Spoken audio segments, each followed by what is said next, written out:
mina olen Kadi ja olen rahvarõivameister ja tikija. Ja algselt ma ikkagi olin hästi keskendunud nagu just sellele lildikandi peale, mis on siis meie rahvarõivamaastikul käistel ja tanudel levinud just siin Põhja-Eestis.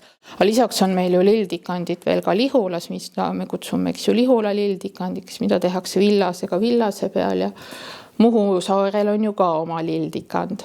Minu tegemiste üks põhimõte on see, et minu jaoks on museaal A ja O. Ehk ma ei alusta ühtegi uut tööd ilma selleta, et ma ei oleks käinud muuseumis selle vana esemega kohtumas.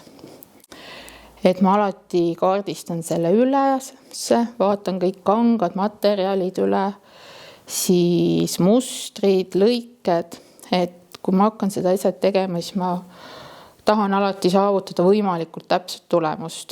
Erinevate materjalide kasutus rahvariiete tikandite juures on nagu hästi põnev. Et kui ajaliselt vaadata, siis ja kõige varem hakati kasutama linast, lõnga siis tikkimismaterjalina ja ka siidi. Ja hiljem tuli siis juurde ka villane ja ka puuvillane. Et siid oli ikkagi väga selline kallis kaup omal ajal. Kui täna me siis tikime rahvarõivaid, siis on alati ju meil see küsimus, et mis materjalidega me tikime, kas meil on neid saada ja kõik need küsimused ja mis hinnaga, siis mina julgen täna öelda, et tegelikult tikkimiskontekstis on meil võimalik saada kõiki materjale, mis omal ajal kasutatud. Linasega valdavalt, kui linasega tehti valget tikandit, mis on hästi selline minu jaoks nagu intiimne tikand, et seda iga 1 kilomeetri kaugusel ei näe, vaid sa pead nagu tulema inimesele hästi lähedale, et sa näed, aga sa ei lase ju igat ühte endale nii ligi. Tikkimine on sihuke aega nõudev tegevus, et see võtab aega, sa teed piste haaval, vahest tuleb üles harutada, sellepärast, et ikkagi see piste on nagu viltu läinud või ei sobitu teistega kokku, et ega see ei lähe kiiresti. Selle sama tanu tikkimine on minul käsil olnud tegelikult, ta on plaanis olnud juba väga pikka aega. Näiteks selle lille õielehtede tegemine võttis mul siin aega, ma arvan, et mingi 1.5 , sest ma katsetasin ka veel, kuidas see materjal töötab ja et kõik ilus tuleks. Nii et selle tanu tikkimine võib aega võtta siis sul nädal kuni 1.5, vastavalt sellele, kui palju sa jõuad päeva jooksul tikkida.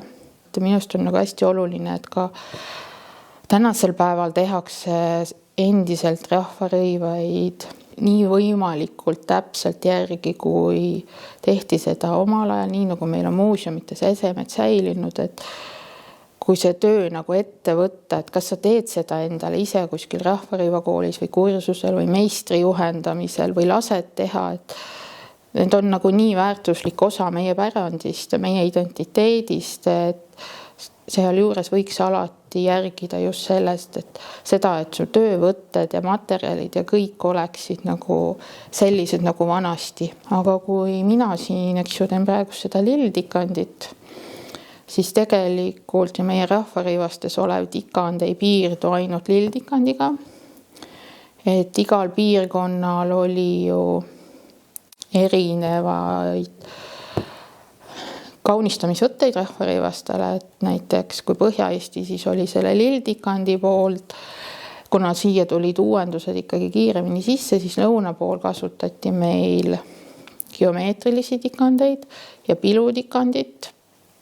Ja ning Mulgimaal on siis meil see vabakäeline tikand või arhailine, kuidas keegi seda nimetama. Et näiteks see sama Kodavere põll on hästi vahva selline oma tikandi poolest, kus on nagu pilutatud, aga tegelikult algus on juba kangast hakkab, et sa pead saama sellise kanga, kuhu sul see tikand täpselt ära mahuks ja et sul oleks siis vaheosa, kuhu sa tikid, oleks täpselt õiges mõõdus. Et see tuleks selline välja, nagu museaal oli ja vanasti oli. Üldse kaunistati ju tikandiga erinevaid esemeid, et lildikand siis läks tõesti valdavalt siis käistele ja tanudele, aga tikiti ju veel ka seelikute peale.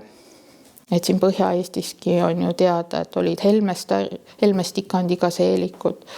Samuti kaunistati põllesid tikandiga, et põllede peal on olnud siis nüüd nii helmestikandit on osadel põlledel, siis on pilutikandit, on geomeetrilist, on lille, et selles mõttes on nagu põll kõige rikkalikum, tikkimistehnoloogia mõistes kõige rikkalikum ese. Lisaks siis tanud, linukad, särgid, käised, et tegelikult tikandit kasutati väga palju ja mitte ainult naiste rõivaste juures, et ka meeste rõivaid tikiti.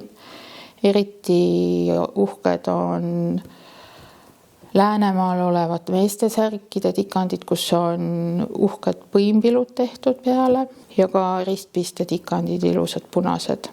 Need rahvarõivad, eks ju, mis sa täna teed, et ma valin alati need materjalid, mis on võimalikult naturaalsed ja kuna ta on ikkagi käsitöö ja südamega tehtud, siis ma arvan, et nad kestavad veel siin tükk aega niimoodi, et mu tütred saavad neid kanda ja ma loodan, et ka nende lapsed saavad neid kanda, et nad lihtsalt kestavad, et sa hoiad neid, sa ei kanna neid igapäevaselt ju, et aga alati sul on võimalus need võtta ja panna selga, kui sul on ükskõik mis pidulik sündmus.